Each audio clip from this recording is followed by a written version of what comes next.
And I just love how you broke down basketball, which I mean, even and I put my hand up as a coach, I can at times really complicate the game, but I just love how you broke down an idea or a game that can be so complex and you just broke it down to the root and simple. You're just trying to find the advantage. Where's the disadvantage?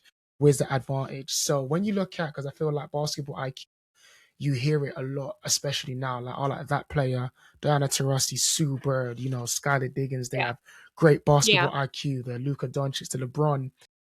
In your Hmm. opinion, just from what you've seen up close, Ario, and what you've observed, what does basketball IQ mean to you? Yeah, I think basketball IQ means to me if a player really understands the game and how well a player can understand the game. Not only for themselves, like their personal IQ, if they can make the right reads, the right decisions, if they can make the shots, but I think also too, obviously the team aspect. It's like IQ wise, like, is the player in the right spot?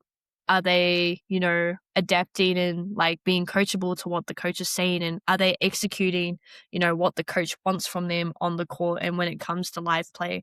I think that's kind of what when a person says basketball IQ, I think ultimately it's just like, can the player make the reads? Yeah, Can they make the right reads? And can they do it especially like under pressure? I think that's the biggest thing is like, can they perform and excel and do it when the heat is on them? right, So, yeah, I think to me that's what basketball IQ, and I feel like a big part of it too is obviously that comes with experience and like failing at times, like there's times where I've been in situations where, I didn't make the right read, it was a turnover or in tough situations, missing a shot, yeah, I feel like from a player it's really important that you have to go through those growing pains because, once you're in the similar situation again, you can learn from the past and be like, okay, I know what I need to do. Now I need to go execute it. right, right. And just the final two topics before we wrap up with the fourth quarter, which I like to call the Beyond the Game segment.